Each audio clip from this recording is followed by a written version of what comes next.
We're muted. All right. Hello. I'll try and set that over there so I don't. Oh, you think I'm going to get that right? Right. You're in charge. Uh-oh. Oh, hello, hello, hello. Justina, this is not my department. I don't know. I put you on the wrong. You You're want to come asking. and sew instead? I wanted you to do it all. I don't know. I'm not sure how you misunderstood that. Oh my goodness. I have quite the selection of tools over here. You just. Oh wow, your mouse moves so fast I'm compared to sorry. mine. There we go. There we go. Hello. Hello, Miss Cheryl, Miss Mindy, All right. Miss Hopefully Kathy. you guys can hear us okay. And we have our mics on the opposite sides because we're on the opposite. Yes, that was very awkward. Yeah. I don't. We're on the wrong side. But our names are right. Our names are right. I did manage You to, did get that. do that. Hi, Mom. Okay, yes. So we wanted to talk about seams.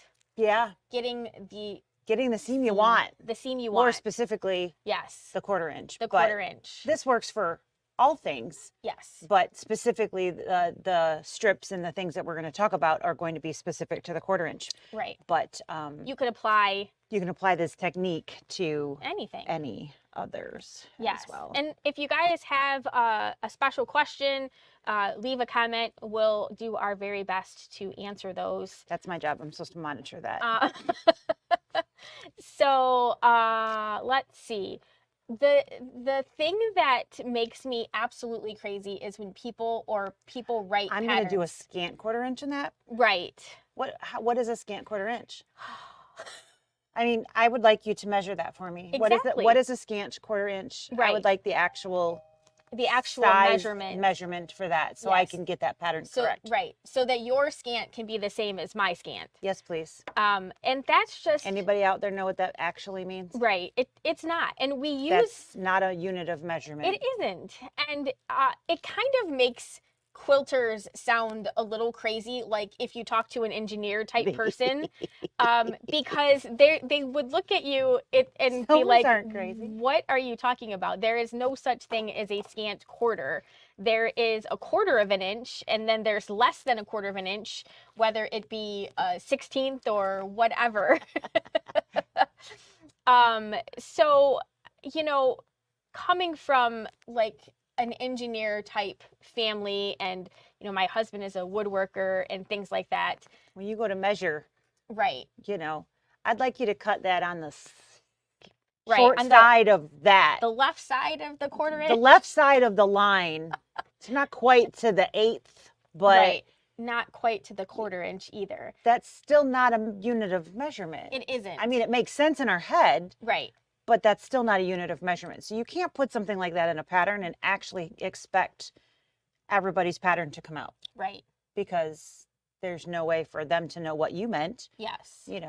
Does that actually mean the 1/8 right. shorter, or does that mean? I think though the time that I lost my marbles over it is I got a pattern and it said something like cut generously and sew with a scant 1/4 inch. And I was like, that is like the dumbest thing I have ever read. You want me to overcut and then under sew? That'll come out great. Just give me a template at that point. My points are going to be right on. Woo, woo. Yeah, no, unfortunately, that's just not a thing. So it's not. Why do people do that? I believe they do that because maybe they know that an actual 1/4 of an inch seam isn't a measurement that is workable on all different sewing machines because we aren't all using the same materials. And are you going to show us how to fix that? I am. I'm going to show you a way that it doesn't matter what materials you're using. If you do a little bit of I call it the test sew. Yep. So if you test sew ahead of time, then you will always be able to figure out where you need to put your needle position. And so stop thinking about it as a 1/4 of an inch. I think I've told parts of this story before, but I took a quilting class. I was planning to learn from my grandma, and unfortunately that didn't happen. She passed away before she moved back up here. So that didn't work. So in memory and whatever, I'm like, I'm going to learn this anyways. Yes. So I signed up for a quilt class, and I went, and the first thing we did, the first class, it was figuring out the 1/4 inch stitch on your machine. Yes. That's what we did. So I respect that lady a lot, because knowing what I know now and knowing what I knew then, Right. I didn't realize what a big deal. Now, we didn't talk about cutting at all. Right. Should have had a class on that too. But that was, and it's very similar to what you're going to show. What we did in that class is very, very similar to what your technique is. Yeah. She shortened it a little bit, but same concept. Yep. She literally had us, I still have that piece of scrap. Yes. In the settings that machine needed written on there, because that's what she had us do. We literally wrote right on the fabric, and then it was put right in our sewing machine. Right. And I still have it all these years later for what stitch worked, the settings and so on and so forth. So it's definitely the first thing you should do is this test. Yeah. And it's not a new phenomena, but it's a lot of times, I think, a skipped step. And then people wonder why things don't work out. Right. So this is definitely. Yeah. I mean, over the course of your quilt, it can change, you can be inches off by the time you get all of your little pieces together. I like this. Yeah. I guess if you were sewing a garment, you could make a size smaller if you cut generously and sew scantly. Crazy. for sewing clothes? Yeah. But obviously quilting, that doesn't work. Right? It's the a different world. Different. It is absolutely a different thing, you know. So it's not as precise when you're sewing clothing. If you screw up somewhere, it's like, okay, or you're like, oh, I did overcut. I can make a bigger seam there and fix that, or I just need to take that in a little bit, and you can fix that and whatnot. You can't do that in quilting. It doesn't all work out. Yeah, I think that's like I'm a quilter. And so when I look at a garment and it's wishy-washy, you're like, I don't get it. I don't like it. I need, just tell me where to cut and how big my seam allowance is supposed to be. In fairness, there is in patterns. It does say where to cut and how big to make that. Right, but it doesn't fit right. Like, we don't. But then you have to adjust it. Then you have to adjust it to fit you. So fair, very fair. Absolutely. There's, and it's kind of the same thing. Like when people are like, I want to make a king size quilt. And you're like, okay, what size king size quilt? And they're like, well, what do you mean? I'm like, well, do you want it to fit on the top? Do you want it to have how the overhang? Thick is your mattress these days? Is it like up 21 inches off the ground? That matters. So there's so many different variables that we have now that we didn't have many years ago. So Lisa and I are going to talk about some settings on the sewing machine, and then I'm going to show you a couple of different ways and a couple of different tools that you can use to help set yourself up for success over and over and over again, and stop worrying so much about the actual number, because if you do the math and I show you how to double check that your math is correct, then you won't have to worry about it. It will actually end up being the right size when you're finished. So what should we start by showing different things on the screen, or should we start by sewing? Let's talk about programming first, because you got to start picking the stitch before you can sew the stitch. So let's start with that. And we're going to move this guy. We've got some fancy camera work going on today. And where did you hide the... It should be right there. I'm probably rolling over it. No, yep. Hopefully I'm not rolling over it. We probably want to be there, and that's on this side. I can do that. All right, so we're going to plug in another camera, and that should be that one. Oh, look at that. It worked. This feels like a win. All right. So far, I haven't screwed up. Give me time. Give me time. I'm going to loosen this up just a little, and then I will be able to zoom in a little bit. Yeah. There we go. Sorry, guys. There's some beautiful fabric back there. All right. So let's talk about we are sitting in front of a luminaire. Right. So that being said, this same stitch selection options and the basic stitch things are going to be the same all the way down to a 7x12 or 8x12 combo machine, or on the 11 well, an 11 1/4 inch machine is going to have the same selection options. Right. Once you go into an 8.3 inch throat machines, they're going to vary a little bit, but they still have The same. the same stitch options. You're just going to have a few more perks on the bigger machines, but the same stitch options are available there as well. So what you're going to find in a variety of different machines is, if you look closely at the screen, right now it happens to be on stitch number Q02. And then below that, you might not be able to see. Let me zoom in just a little bit. There is a P on there. And then that P is like a piecing stitch. So that's how Brother and Baby Lock sort of designate some of the special stitches. And we happen to be in the quilt menu, which on this particular machine, you slide up. There's a tab on the top that you can slide back and forth. And we are in the quilt menu. So my sewing machine at home, I have my machine set up so that it populates basically the quilt menu. You can have your machine Wow, start. it does? It does. That surprises me so much. So you can have your machine turn on in a variety of different ways. You can have it set up for the quilt menu, or you can have it set up for regular sewing. And we can absolutely show you how to do that in just a minute. Yep. So if you have a Brother or a Baby Lock sewing machine, even the smallest line of our regular sewing machines, they have some stitches on them that are designated with P's. And the P's are going to reference using a particular stitch, either in the center needle position or moving it to the right. Actually, this has a left option too. I'm not really sure why you would use the left option, but left-handed, I don't know. Yeah, center and right are the two most common versions. So the stitch one that I have selected right there, right above that very small words, you can see it says piecing stitch, and then in parentheses it has to the right. What it has done, I can't see my finger, I was right off camera, is it moves the needle position over to the right. So it's a little bit closer to the right side of my foot. Now, let me go back just a minute. So Brother and Baby Lock machines, most of them these days are 7mm wide machines. Yep.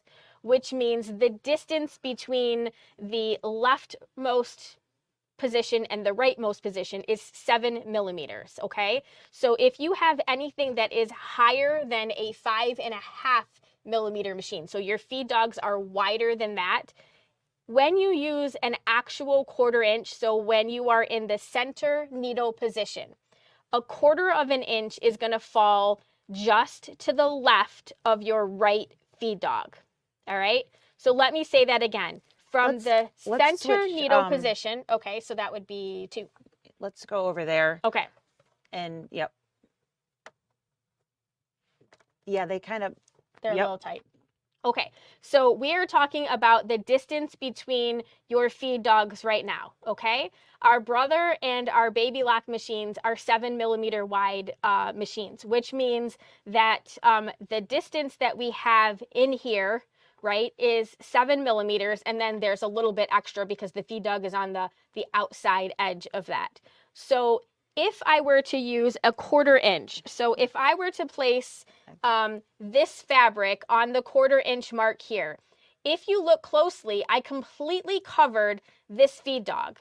So the feed dog over here is completely covered by my fabric, which means this is the area that I'm going to be sewing. So it's hard to see the feed dog when I have the fabric in this position, but, oh yeah, we might be able to do that.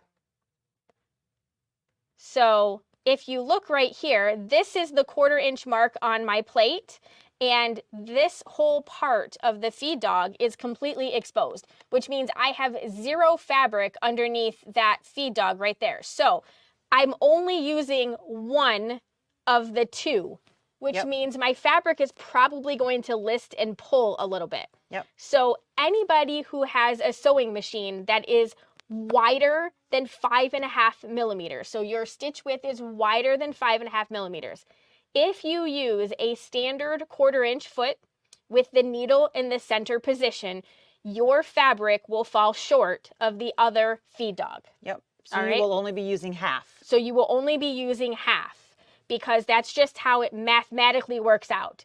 It's not something that is exclusive to Brother or Baby Lock. It's Bernina and Janome and all of them. Elna and all of them. Juki, everything. If your feed dogs are wider than 5.5 millimeters and you are using a 1/4 inch and you are in the center needle position, you will always miss that second set of feed dogs.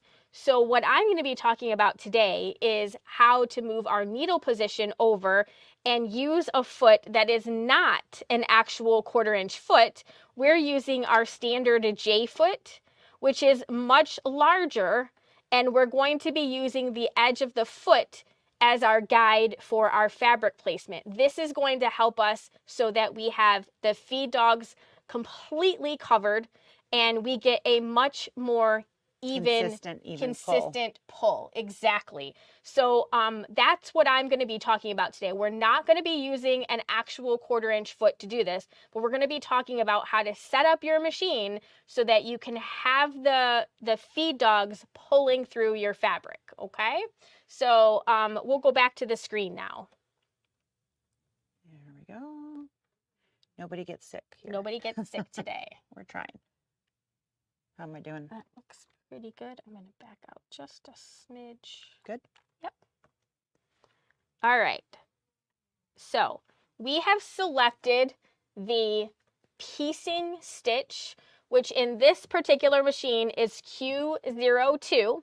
If you have any other machine, like I said, you'll just need to, it's pretty simple. When you select the stitch, you'll see the needle position move to the right. If it doesn't move to the right when you have selected that stitch, then you didn't pick the right piecing stitch. Right. Correct. What she said. All right. So down below, we have some settings, and I apologize, it might be a little bit small down there for you to see that, but if you have an electronic machine like this, so a Luminaire, a Solaris, a Dream, a Destiny, a Stellaire, an Altair, all of those types of machines, when you are in the quilt menu and you use your left-right shift button, you will be able to adjust your stitch by a smaller increment. So typically when we change and we move our needle positions using our needle position or our width button, we use it, we move in like half millimeter or 1/4 millimeter increments, depending on your machine. When we are in the quilt menu on this particular stitch, when we adjust this, we are moving in 1/8 millimeter increments. So this went from plus 5.50 down, and then we went to plus 5.38. So we went and moved 1/8 of a millimeter. So what does that mean in reality of actually stitching? That means that the two of us, for instance, sitting down in front of the same machine using the same stitch, we all stitch a little differently, you know, just by how we handle the fabric, how we sit in front of the machine. Right. Do I like to see the edge of my fabric poking out the side of the foot? Do I not like to see the edge of my fabric poking out the side of my foot? Do I want it tucked under more, less, whatever? Right. So depending upon your personal preference and how you are comfortable in front of the machine, you can minutely adjust the machine to literally give you that perfect 1/4 inch stitch. Yes. So in the quilting menu, you have a much more accurate placement of your needle position, or the ability to get a much more accurate placement because it moves in a smaller increment of measurement. Yes. And that's a big deal. It is a if huge we're deal. talking about the elusive scantness. Right. So because yes, it allows us to make a smaller adjustment so that we can put that needle position where we need it to be based on how we're holding our fabrics and where we're looking at our fabrics. Right. So, you know, if I want a little bit of fabric to poke out so that I know it's not buried under too far or Right. whatever. And that's what makes me comfortable. I probably need to move my fabric over not my fabric, I'm sorry, my needle over just a hair to make up the difference of that little bit of fabric. Exactly. Same concept. You got to balance out those two things. We have to balance those out. Yes. All right. So hopefully that part makes a little bit of sense. And what the number ends up being is not important. The important part is that we are able to duplicate what we want to do. So we're going to just go back to, to 5.5. To the normal, whatever setting it is for this particular style stitch. And is that 5.5 pretty standard? Yeah. I knew the answer. Sorry. So 5.5 is the 1/4 inch from, that's the 1/4 inch measurement. So universal 1/4 inch measurement from center. Yes. So, all right. That one. There you go. All right. So I have the machine threaded. I've got purple thread in there with my white fabric, just because it'll make it a little bit easier for you guys to see my seam. And I'm going to sew. You don't sew like that normally? I don't know. Do you want me to move this? Are we going to go back to here?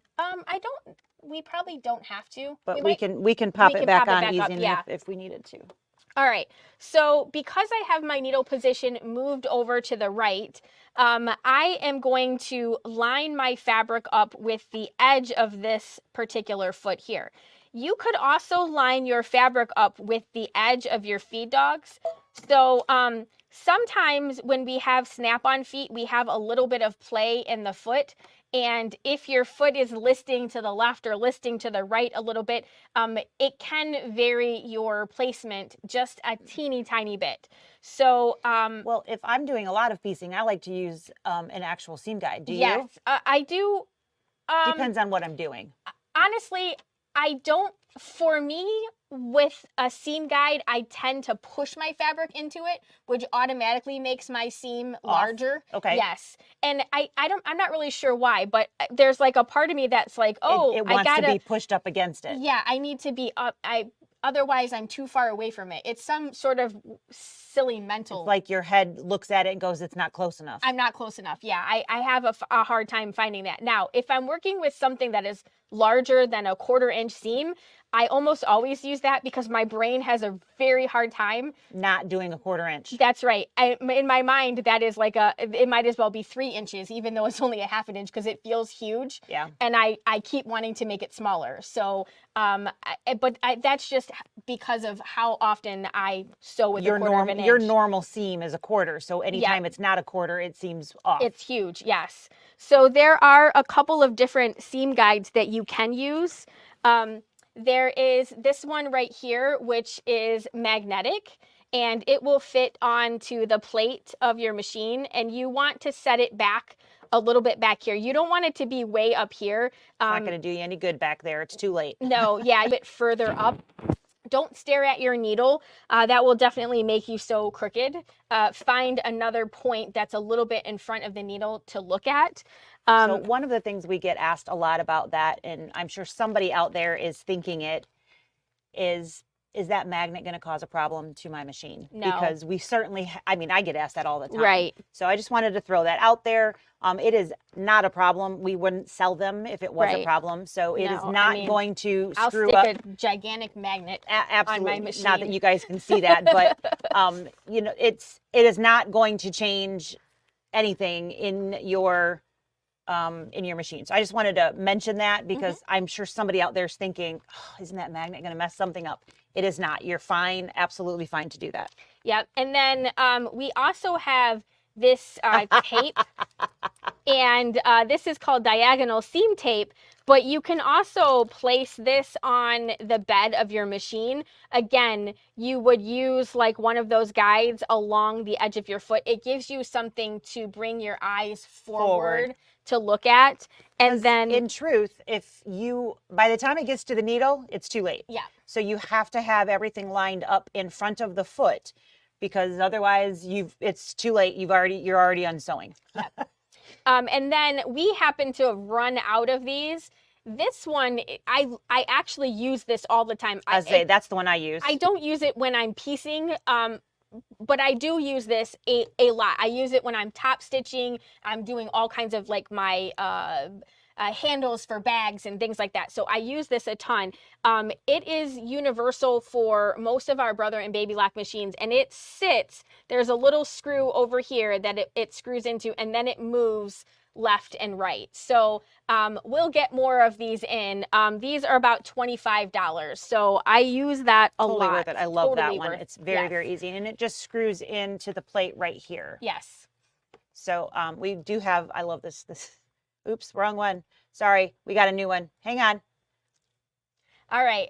So Marge would like us to give the number settings again, and what's with the red feet. So we were waiting for somebody to ask that. So thank you. You think we fed that question? Right. So first of all, the number settings, we are using quilting menu stitch number Q-02, and that is a pretty consistent 02 number across the board, whether we're on this machine or another one. So 0-02, excuse me, is the number, and our needle position, whether you're using the width or left right shift, depending upon your machine, is 5.5. Yes. And so I have seen a whole bunch of people using these online, and I was like, I have got to get my hands on these because, first of all, who doesn't like a cool new foot, right? I'm totally a foot junkie. Anyways, these are called So Fine Ultra T feet. All right, and they're red. And these are they're non-stick. They're ultra performance presser feet, and they make this in a 1/4 inch. They make an all-purpose foot, which is like the J foot, and then we make the N foot, which is like decorative.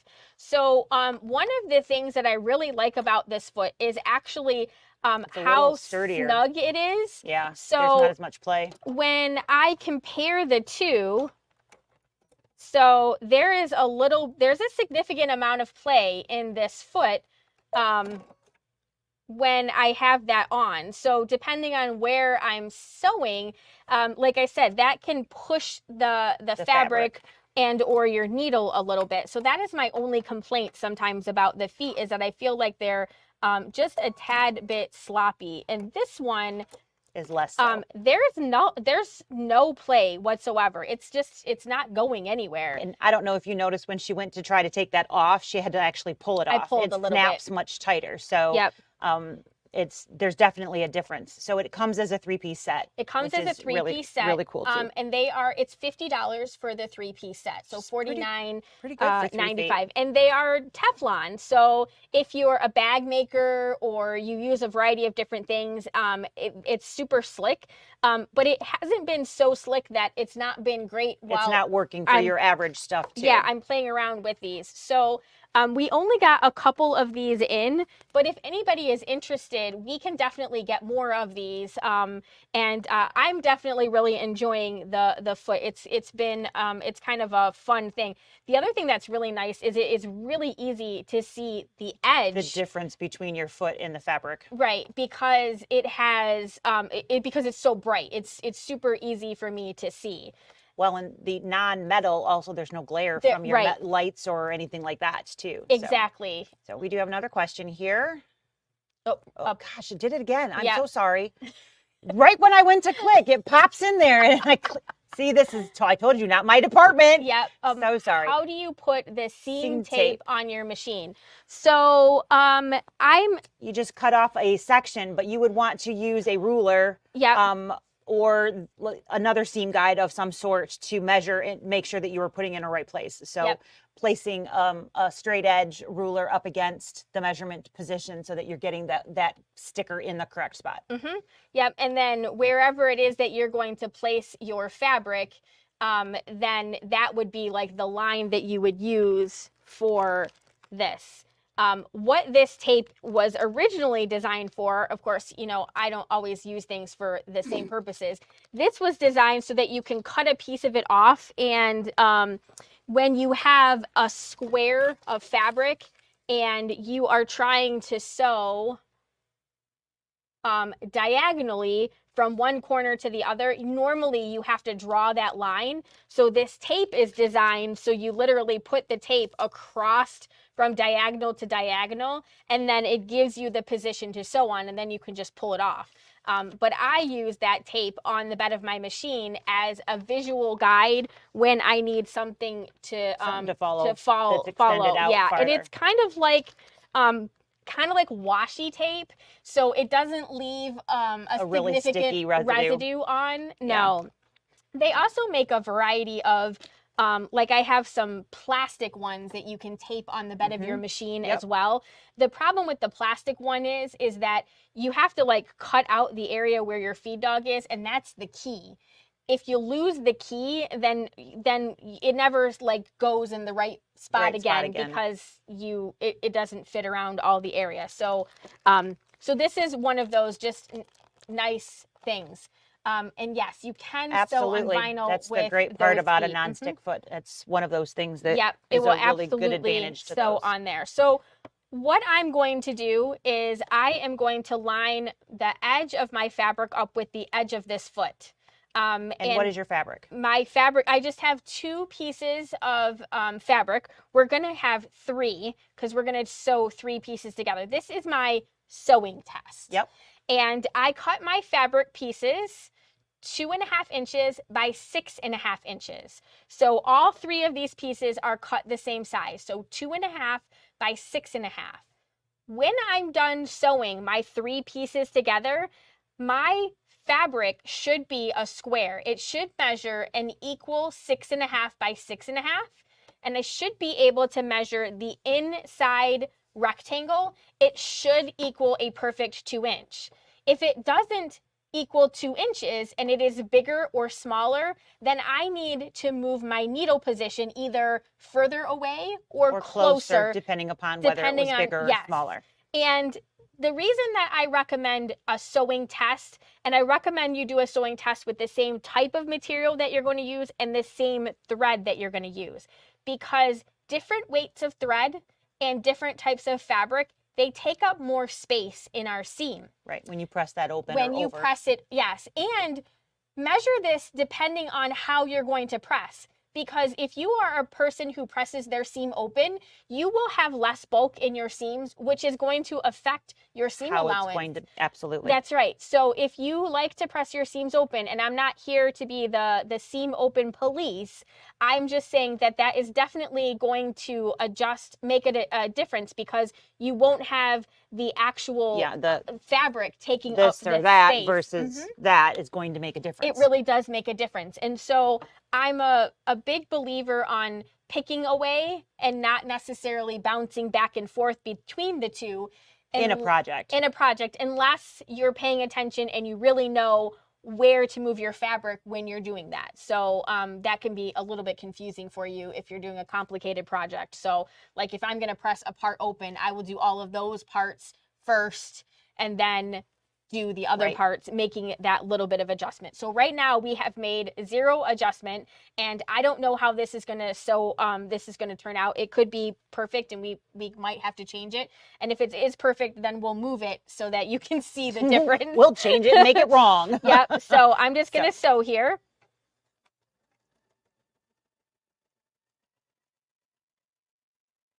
And I can attest how easy it is to see that fabric on the edge of that. Right? That's really nice. My angle, I'm like, wow, that is very specifically noticeable. Yep. And then I'm just going to grab the other fabric. I didn't even sew these in the correct way. I got wrong sides together. Wrong. Yeah. So we're ignoring that part. You, of course, when you do your actual project, will pay attention to the direction of your fabrics. Hopefully. Right. All right, so now I've got the second one lined up.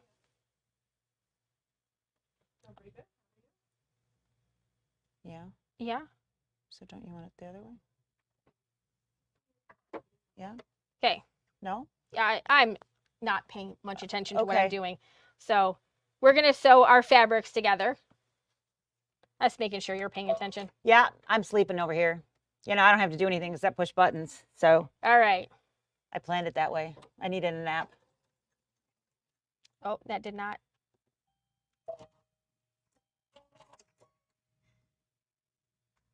It did start stitching. It didn't start stitching at the beginning. All right, let's try that again.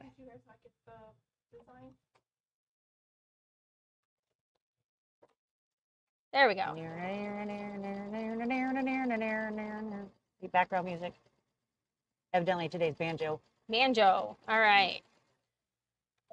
You did that on purpose. Okay, so now we have 2 seams, right? And Dee would like to add a set of feet, please. all right, to go with her design from this morning. Design from this Yep. morning. All right, can you move to this camera? Pretty, Ding. please. All right. Wow, I lots of stuff over there. over here. You might want to back that camera up a little bit. I can do that. Okay.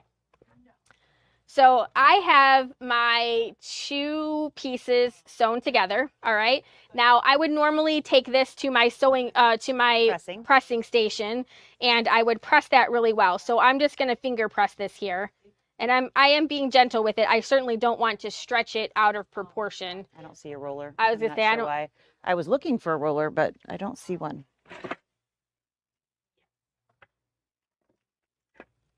Not hidden over here either. Okay.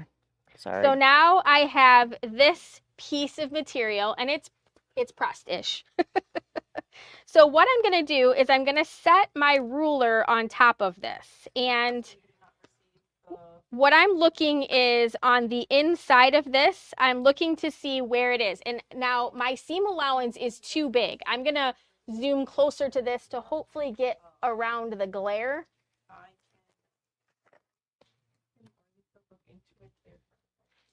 So here's my ruler.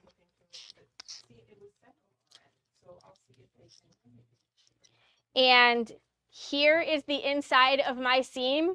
And then here is my seam, but it's a little bit too far. So I made my seam allowance just a scotch too big because it's not perfect on the inside. What I really want to see is I want to see this folded edge and this folded edge make a perfect 2-inch, okay? Because this started out as 2.5, and if I deduct 1/4 of an inch from here and 1/4 of an inch from here, this inside piece should measure 2 inches, and I am just a scotch outside of that. Now, part of it could be that I didn't do a really good job of pressing it, but it's likely that my seam allowance is just a teeny tiny bit too big. The other thing that I can do is I can double check the total measurement of my piece here. So it should measure 6.5. And you can see that it does not measure 6.5. So I'm about an actual 1/8 of an inch off at the side here. Can we see that kind of? I can see that, yes. All right. There we go, maybe.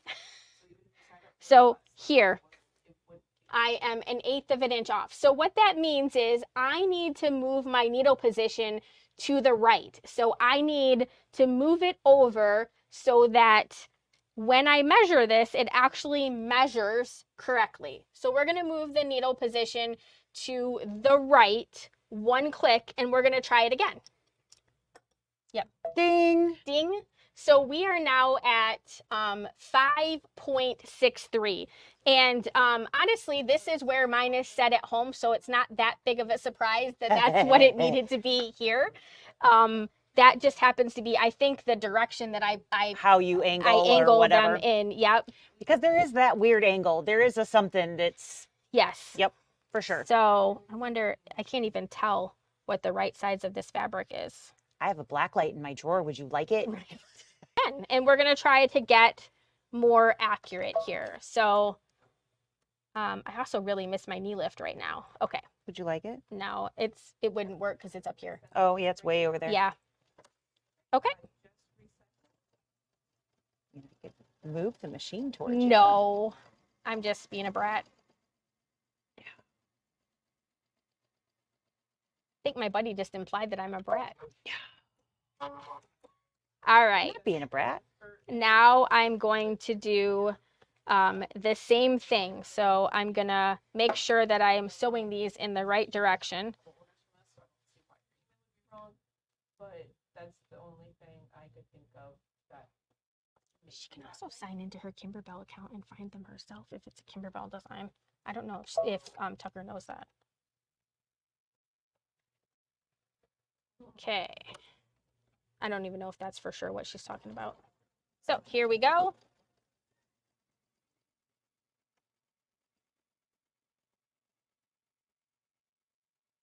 Tucker. Little Kimberbell design. Have her sign into her Kimberbell account. So, she was All right. any software to open this and everything, but yes, she would download it and she would just. All right, so here we are again, and I gave you a roller. you did, yes. I didn't want it to stretch the fabric, so I was Gotcha. just doing a gentle. I mean, I got up for nothing. No, I'm using it. I'm kidding. using it. Now I'm being a brat.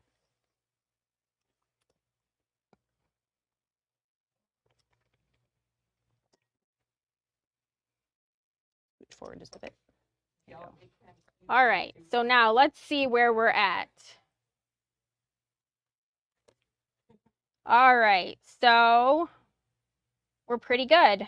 I probably could press this better, and I think that I think might the press be would make you right on the money. where I am. But let's double check the overall measurement here. And Slide to your right. I'm still a little shy, so I probably could actually move my fabric over, or I really could press this better. In my mind, I was thinking the white fabric would be super easy for everyone to see because you can see my actual stitches. I really wasn't thinking as much about this part. Can you zoom out a little bit? Yeah, I'm just trying to, let me get that lined up. There you go. There we go. So here you can see that I've got my 1 inch and then my 2 inch. So that's pretty darn good. I'm pretty in the area where I need to be. So you could keep working on your 1/4 of an inch. If that wasn't perfect for you, you could move the needle again over just a little bit. You could adjust the position where you're putting your fabric, because that has a little bit to do with it. You know, are you staring at the inside corner of the feed dogs? That position definitely makes a difference.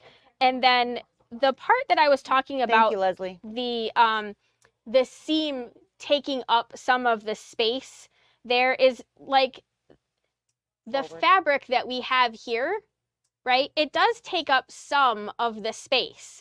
When I have my seams pressed open, I don't have that. So that does make a difference in the overall, how it's going to work. Yeah, how it's going to measure. So I'm not paying any attention to what this actually looks like.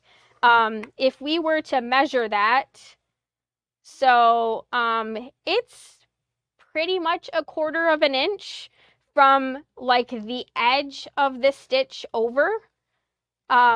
So, you know, you've got that to look at, but I don't pay any attention to what that actual measurement is. Because in reality, it doesn't matter. It's what's coming out on the front and how it's pressing open that really matters. Right. That's what really makes a difference. And it might be a little bit easier for you to see. You can kind of see my purple thread, maybe. Yeah.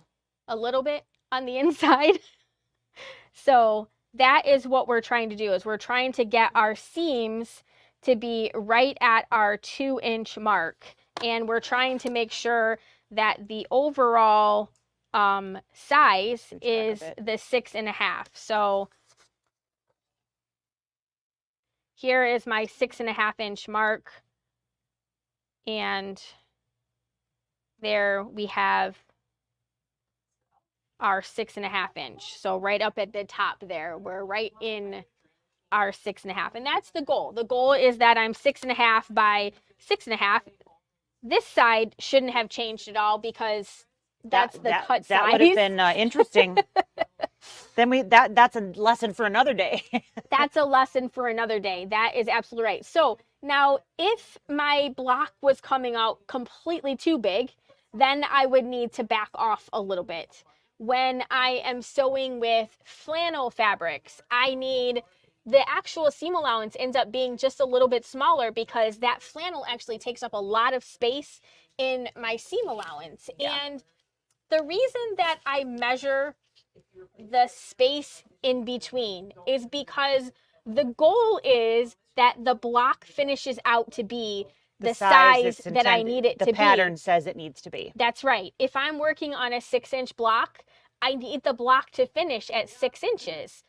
It doesn't really matter what I used to get to it, as long as I used the finishing edges are where you're supposed to have them finished at. That's right. So moving your needle position, adjusting the position where you place your fabric, finding the sweet spot for you, that will give you something that is completely repeatable. I don't sew with flannel fabrics very often. So for the most part, I set up my machine. I almost always use the exact same type of piecing thread in there. May it be a slightly different shade of the same type of thread. But you can expect pretty consistent results because Yes. you're putting consistent items into the formula. Exactly. I'm using the same type of thread.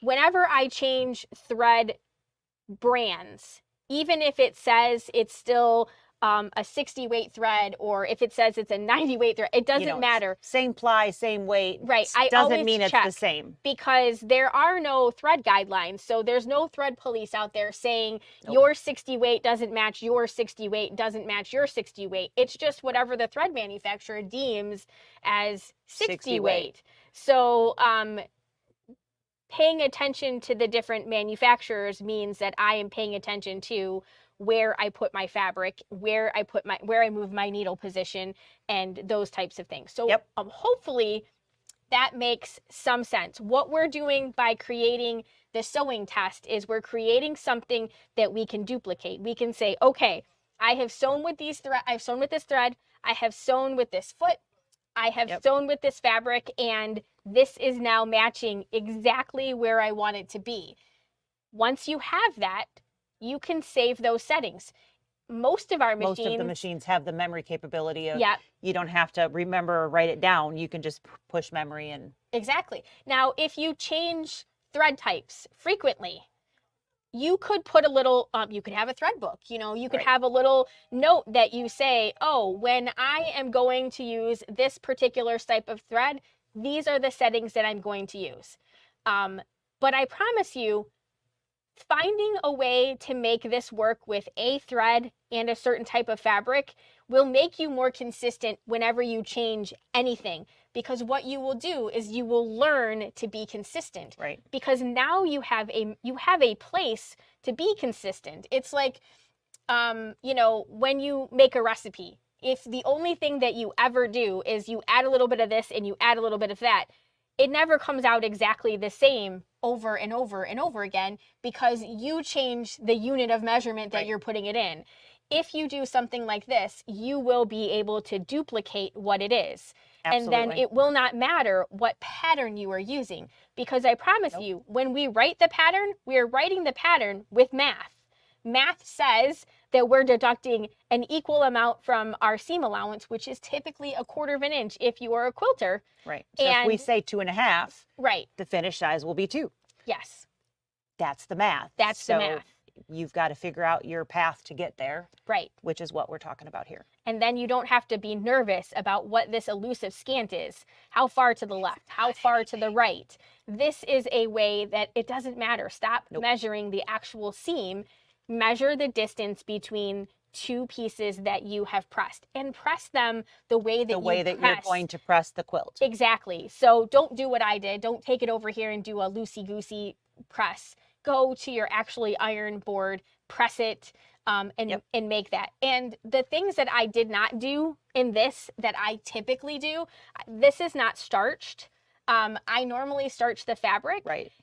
Starching your fabric also gives you a much more crisp seam.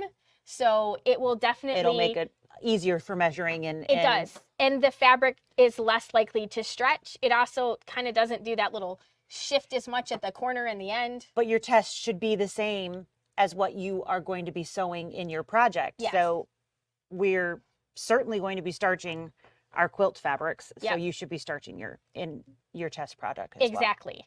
And don't pay attention to like what the actual seam looks like. So like if you looked at this seam, it's okay. It's not perfect. The thing that people don't necessarily realize is that depending on the grain of fabric will depend upon how my How seam beautiful looks. it looks. That's right. What direction you're sewing on. This is the straight grain, so there's zero um, stretch.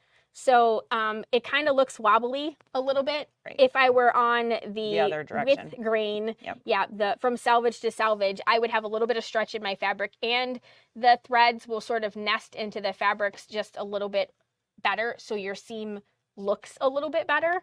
But the important part is that it holds together. It's not that it doesn't have to be and look beautiful. It just needs to hold together. So give yourself a little bit of grace if you're looking at your stitches and you're wondering. Well, sure, because you're going to end up having to sew in both directions. Yes, I mean, there's no getting around that. Yeah, they're going to look a little bit better than others just because of the grain of the fabric. Your needle can play a big part in how that looks. So, I actually think I have an embroidery needle in here, which isn't something that I would typically sew with. No. So you've got lots of different options there of things that you might be that might be a little bit different as you're working through this. So you definitely want to pay attention to those types of things. So absolutely. Do we have any questions? Can you go to this camera for just a sec? Yep. I can. Look at that. So I know some people, no matter how hard they try, they still struggle with a few things. Like they struggle with the beginning and the end. They get like ears or it's not consistent. So I know a lot of people that use a little bit of like this is a temporary glue. This is a fabric pen.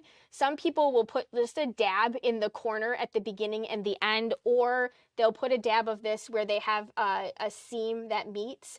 It will sort of help hold everything. It disappears, so it doesn't have to, it doesn't need to stay permanent in there. So this is also very helpful. A sewing stiletto. So this is very helpful because when the fabric gets close to the edge, it's hard to have your hands there, but this kind of gives you an extra little finger. And you can get that all the way up under the foot. You can. Without any, Yep, absolutely. And then like this little nesting of threads that happens. So there's nothing wrong with your machine. We had a really long tail thread, and when we start stitching, the thread sort of grabs the tail thread and it pulls it up. If you don't want that to happen, if you just put your finger on your tail threads before you start sewing, it just needs to be on there when like the needle goes into the bed of the machine as it goes in. Then you can let go. Then you can let go. What you're doing is you're just holding that top thread on the top. On so it doesn't get pulled in and wrapped around the bottom. So that's all that does. Is it just has to grab that thread. It has to go someplace. So definitely use that if that bothers you. Do you think that the sew line would hold on the brim of a straw hat to embroider? I don't. I would use a sticky stabilizer, I think. Yeah. Either that or just taping it down and yeah, I would probably hold it with your stiletto and hold. But I don't think that it would. It's not sticky enough. I don't think so either. Not to mention that it's a large item that's going to pull and whatnot as the machine's moving. Right, right. Yeah, I definitely don't think it's sticky enough for that. I have pins here, so I didn't use any pins, but some people use lots of pins. The finer your pin, the more helpful it will be in order to keep your fabric pieces aligned. The other thing that you can do is you can lessen your presser foot pressure on your machine. Lots of machines have that as an adjustment. Absolutely. And if you find that like your fabric pieces were even when you started, but when you got to the end, the top piece is shifted. So the bottom piece shifted down a little bit. So if I adjusted my presser foot pressure, that would happen a lot less. Yep. So you've also got that as an option. Of course, you could pin, and then that happens a lot less when you pin. That, or even the stiletto. The stiletto just helps. To hold them. Yep. It's like when you let go, a lot of times you shift things too. Yep. So it's easy to, that is an easy thing to have happen. Yes. But there are many things you can do to prevent it, for sure. Yeah. So those are just some of the different things that you can use. And I only brought the pin cushion over here because I kind of knew somebody was going to ask about the magnet. These are also magnetic, and I honestly, it's going to sound completely crazy, but I have one on the side of the bed of my machine that just kind of hangs out there.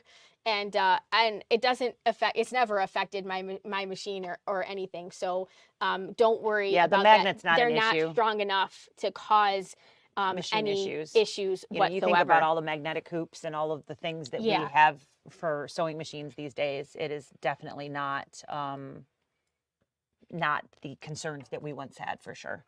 Yeah. Karen, I would probably recommend from that perspective doing a water soluble. You can even just put like a towel, like paper towel, on the back and just letting it kind of soak it out. Yeah. If you didn't want to douse it with what, but I can see where that would be a problem, just depending upon what you're doing. But yeah, sticky wash away would probably be the direction I would go for something like that. And get the sticky off ASAP. ASAP. All right, so don't forget to like us and subscribe. Subscribe. Surprise? Surprise. Not sure where that one came from. Yeah, this is really hard for us to remember to do these things. Yeah, we're trying. We are absolutely trying. And if anybody Tucker's has laughing at us.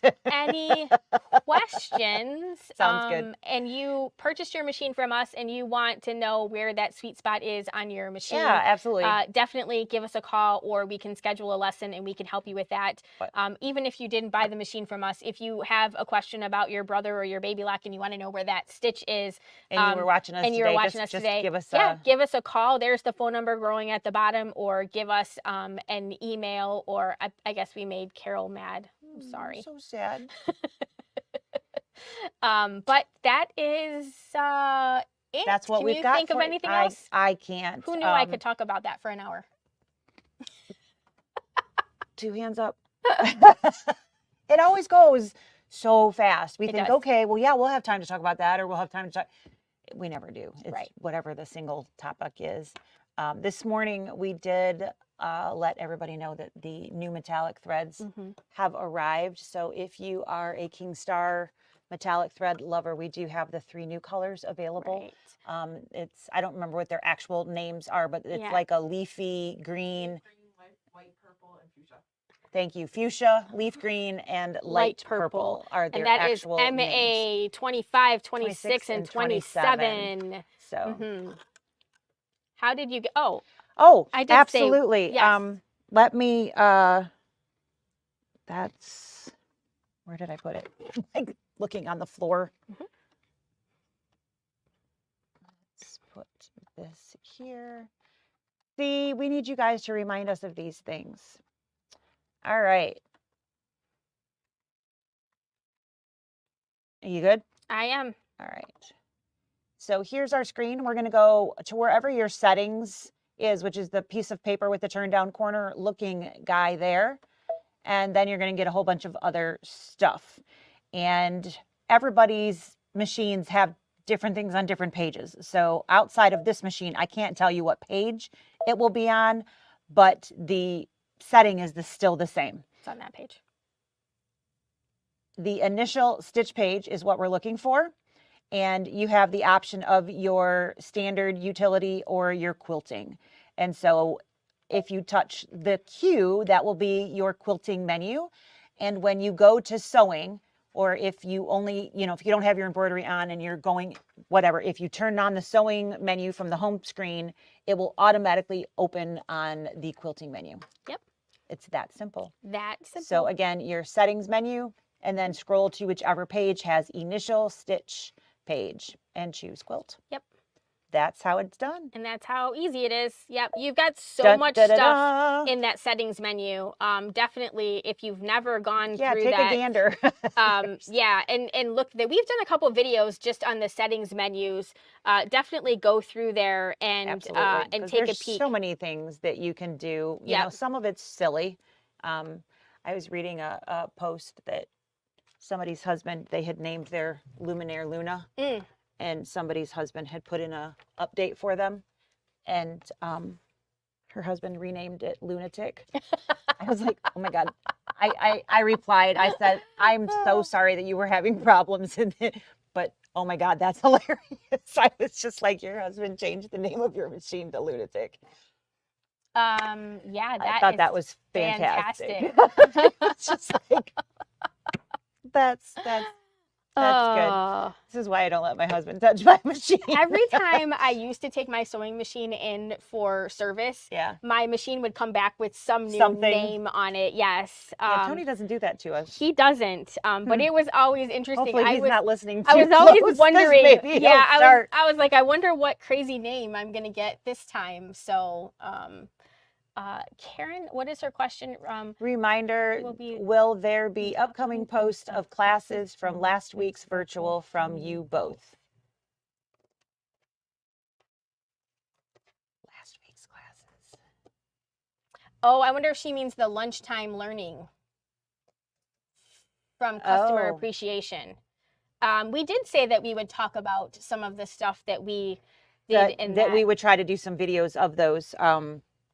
But it won't be videos of what we did. It would be repeating those. And there's no reason we can't do that. No, absolutely. we absolutely can. Yeah, we should write that down. We should. We might forget. We will. We do forget. I'm going to write that down. We'll write that down. Thanks for that reminder as well. See, this is why we keep you guys around. That's right.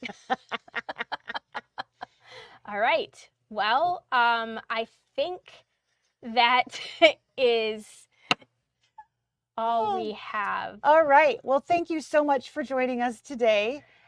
We will see you guys. When's the next time we'll see everybody? Next week? We don't have anything. We don't have anything this week. I won't be here next week. No. So we'll figure something. Maybe we can. I can spock in if there's something. We'll figure that out.